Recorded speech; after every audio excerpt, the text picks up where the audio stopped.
have everything I need.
All right, here we have an overview of a tower top. This is a short little monopole, about 70 foot. I'll give you a quick rundown of what we have here. So the platform up here is in the shape of a triangle because each side is a sector.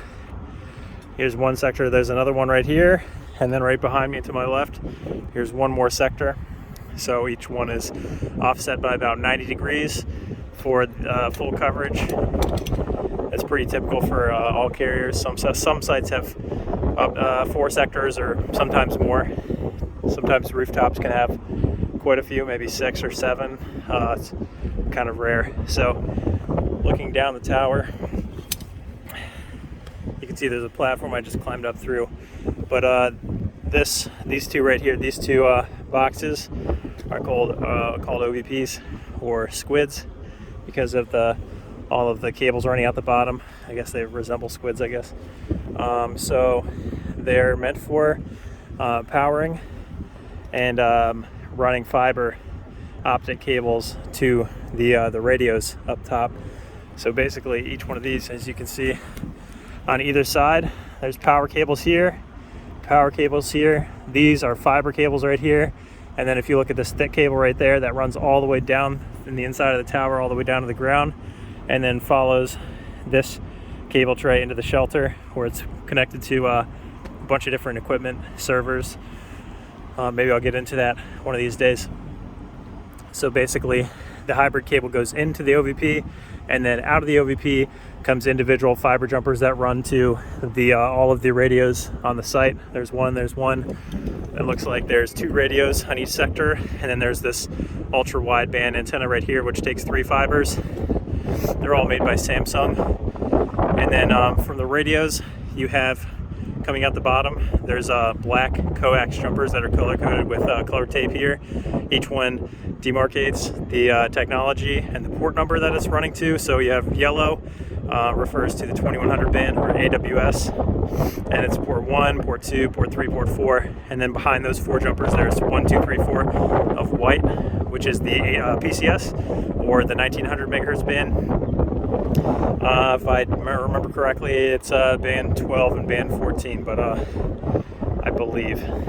So those connect to the antennas. There's actually 2 radios. This is 8 jumpers, this is 4 jumpers, and these 2 antennas right here each have 6 ports. So you have 12 total jumpers, and you have 12 total ports between the 2 antennas. So half of the jumpers go to one side of the antenna, or this antenna here, and the other half of the jumpers go to that side antenna for both this radio and that radio. So and then you can see you have a green number 2 copper ground cables that are running to the bottom of the radio. Let me get a quick up close to the bottom here. So you have your weatherproofing boots here, color coding tape. You have little manufacturer labels, but yeah, so it's pretty simple. I can get underneath the antenna and I'll try to show a better picture underneath there. These are all CommScope unidirectional antennas, so they're highly directionalized to focus the RF for a longer range in the area that they're pointing at. And here's a shot of the Samsung low band radio sticker. We call it a low radio, but yeah, Gamma, B5, B13, RRH low. B5 and B13 refer to the bands that are broadcast through this radio. I'm going to mix it up, but B5 and B13, one of those is the 700 megahertz band, one of them is the 850 megahertz band, if I remember right. I don't know which one is which. So, other than that, it's not too complicated. Underneath the radio, there's flashing lights that indicate the status of the radio.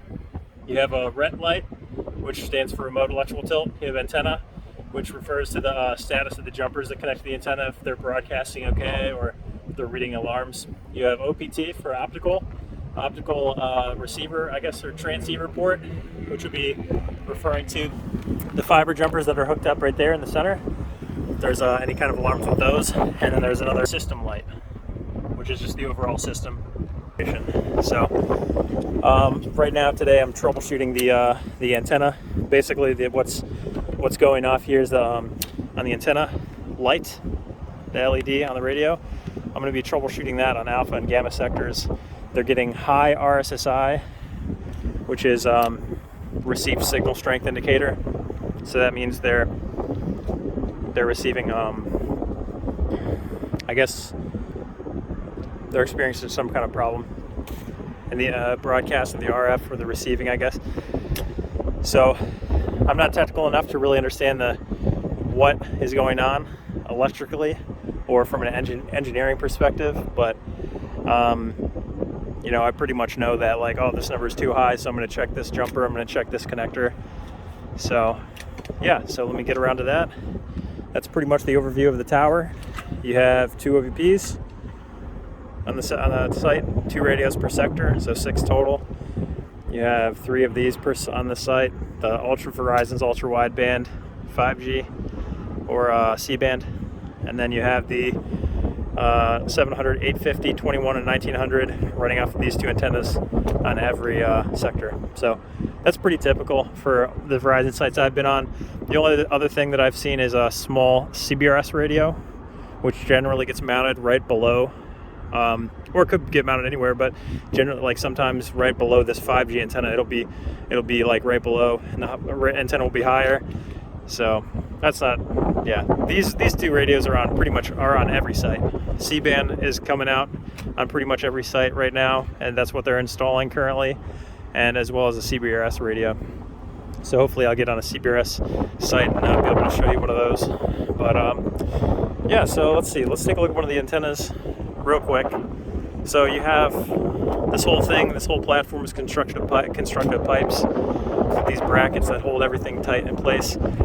Here we have a pipe-to-pipe bracket, which is holding another antenna position pipe, which is the antenna is mounted to here. This actually is like a scissor bracket, so if you push the antenna forward, the antenna will like angle down. So it's designed for, you can set the down tilt when you install the antenna to whatever Verizon specifies. So this is like a 0 degree down tilt, it looks like, since it's all the way up, straight up and down. Another thing that these antennas have is called a RET, a remote electrical tilt. All the tower guys will, obviously you guys already know everything I'm saying, and you probably know better than I do, but the remote electrical tilt is basically a setting inside the antenna where that can be, there's a small RET port in the bottom of this antenna where you attach an AISG cable. I think it's antenna integrated something, I'm not really sure, you can Google it. But basically the RET cable will change the direction of the actual elements, the antenna elements inside this panel, so you can change the down tilt without actually having to physically move the antenna. So, and if you want to change just the low band RET, then you can do that without affecting the high band, and vice versa. They usually have their own individual RET ports. They always have their individual RET ports, so you can change one without affecting the other. This radio is also mounted on like a pipe bracket there. This is actually the RET cable. This is the unplugged RET cable. This would go to the bottom of the antenna. It's just got like 6 pins. It transfers like a DC power signal. I don't really know how it works, but it goes into the bottom of this radio. Let me see if I can show you that RET port on the bottom. Sorry. So there it is. That's the RET port. So if you unscrew this cap right here, then you can hook up your RET cable there. Yeah, that's the bottom of the radio pretty much. You have your coax jumpers, you have your fiber ports, you have a power cable right here, which is transmitting neg 48 probably volts DC, and then you have a small little grounding lug right there, number 2 ground. And yeah, let me know if you guys have any questions about like any of these sites. I can get into it a little bit more. As far as I know, I'm definitely not an engineer. I'm like a technician, so I'm used to plugging in cables and installing radios and antennas and stuff like that. I don't really know too many more of the technical details, but yeah, I can open up one of these another day and show the inside of that with the fiber junctions and the power terminals with the over voltage protection, small little I don't know, fuse boxes, I guess. I'm not really sure, but yeah, another day we can get into those. So yeah, thanks for watching. Drop a comment, like, subscribe for more content, and yeah, at me in the comments. All right, so what we're gonna do now is I have loads in here in this grunt sack right here. I'm gonna go down and load Gamma low band port 1 jumper. And what the load simulates is like an antenna. It basically it eliminates the antenna from the system, so we can tell if the line and the radio are good by themselves. So if the antenna is bad, it's gonna make the whole line, the system bad. So when we disconnect the jumper and connect the load on the end of that jumper, we disconnect from the antenna, put the load on, and it should give us perfect readings if the jumper and radio are working as they should. So let me go put this in. So I'm positioned off right here to this handrail with the runner. I'm gonna back up, go down beneath.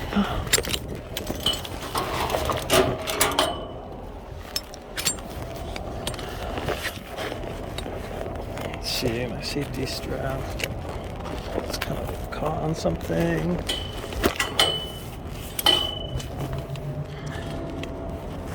Okay. Get there. I know it's hard to see with the angle that I have, but I'm using my Grillion, the Petzl Grillion, which is really nice for getting around anywhere you need to get on the tower. All right, let me get a little lower. All right, so this is a good angle. So here's the antenna. The gamma low band jumpers are here and there. So I'm going to disconnect this port 1 and hook up one of my loads to it. As you can see, here's the ASG ports at the bottom. The red one on the left is for low band. The right one is yellow and it's for the high band. And each one of those is actually connected together so that they can be changed. They can be viewed off of the same system. So I'm not sure that would be, it looks like low band is controlling the rets, I believe, low band radio. So the technicians can remotely change the electrical down tilt with those red cables. So they could be sitting on they're at their computer, at their office, their little home office, and change the settings on the site. They don't have to be here. Lucky bastards. Okay. Sorry for the bad view. I'm gonna just show you the before and after, and you'll just be hanging out for a little bit while I change this, or put this load on real quick.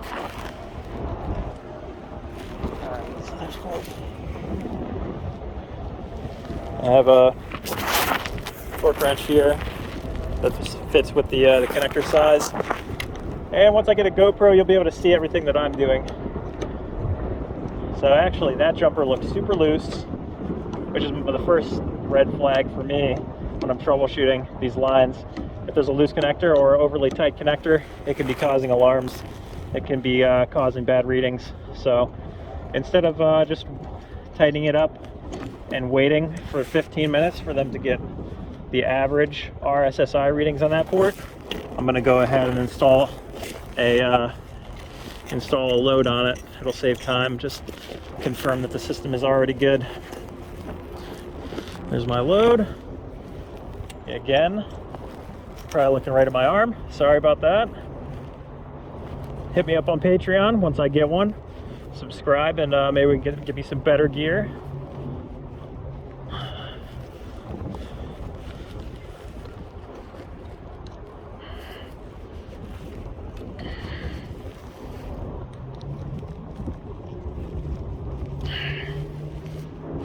All right, there's a load.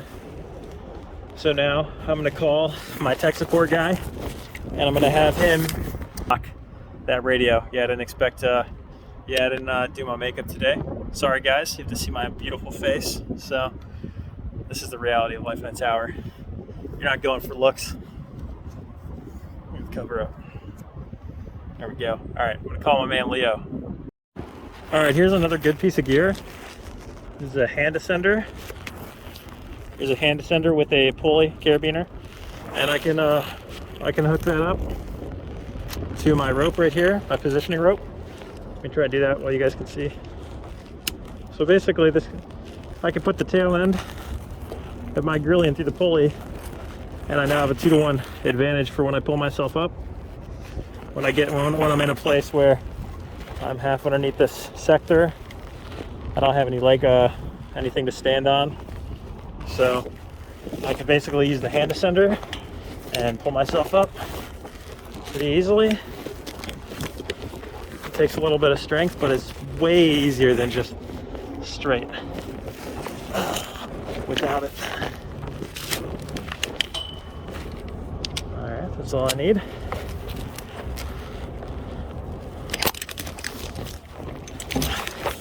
And I forgot that I have to go to the other side, and I have to do 2 loads on Alpha. So I'm going to take my loads and take my grunt sack over to Alpha sector and do that as well. The same exact thing on, I believe, the port 3 jumper.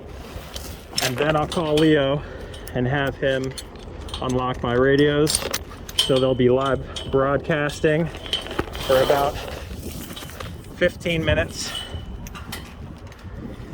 and it'll give us a good idea if our lines are and radios are good. If he came back and he told me that the test failed after 15 minutes, I would assume it was either a bad jumper or a bad radio, since those are the only two components in the system with the load.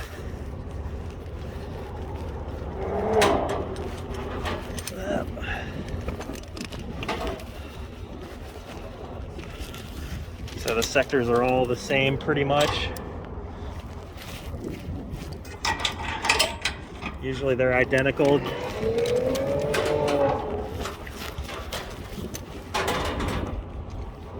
And I'm going to move my safety strap a little closer to the side. Cool.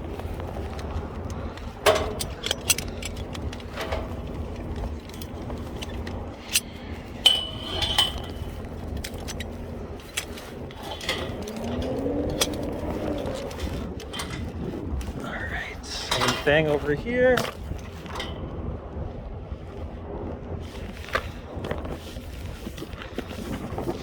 I would use my purple one, but I forgot it over there. These are both rated for, this one's 22 kilonewtons, so it's technically not rated for fall arrest. So that's why I never fall. I never connect my safeties to these. And you know what? Looking at it, let me fix this. So this seam right here is actually supposed to be outside of the choke. Let me double it up in a basket. There we go. So these are technically not supposed to be used for fall protection. 22 kilonewtons is almost 5,000 pounds of force that it's rated for, but not quite. 23 kilonewtons is the number to beat. So for our industry, fall protection, and probably others, I don't really know other industries, but that's what they have. Those are the OSHA guidelines for fall arrest. And what I'm connected to right now is not a fall arrest system. It's just fall restraint, which is different. Fall arrest is meant to slow down your fall after you're already falling, and fall restraint prevents you from falling in the first place. So it's a different, my pencil grilling is not a safety. One of the first things they told me in the industry, this green strap is what I'm using for my safety with Pelican hooks. That's my safety system. Okay. All right, so now I'm going to do the same thing on Alpha Sector, which is, let's see, I believe it is port 3. I think should be this one. It should be this line right here. Sorry, right here. So I'm going to put a load on that one. All right. All right, so I've disconnected that port 2. Sorry, this is actually port 3. It says port 1 on the antenna, but that's just because the port 3 and 4 from the radio are actually 1 and 2 on the antenna, just because there's 2 antennas. So I disconnected that jumper. I installed a load on it. I think it's a 70 watt load, 75. If you can see that at all. Hold on, let me focus in. 75 watt load, 50 ohms. So high enough wattage to be able to take all the power transmitted out of that line. And I'm going to call my tech support guy now.